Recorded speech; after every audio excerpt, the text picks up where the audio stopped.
Welcome to Tufi, a picturesque region in the Oro province of Papua New Guinea. Beyond its stunning fjords, Tufi is renowned for its rich traditions, including the art of making tapa cloth. Tapa cloth holds deep cultural significance here.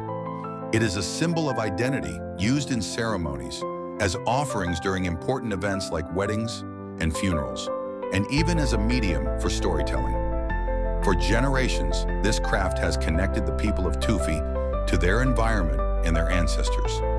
Tapa cloth begins its journey from the bark of specific trees, like the paper mulberry tree.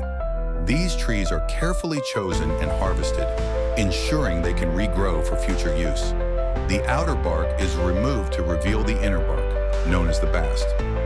This soft, pliable layer is the foundation of the tapa cloth, and beaten with a grooved mallet. This step spreads the fibers, flattening and stretching the bark into thin, durable sheets.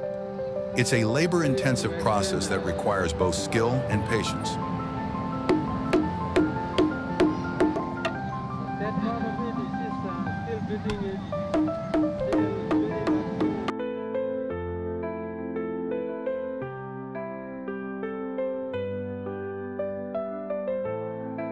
Once dried, the real artistry begins.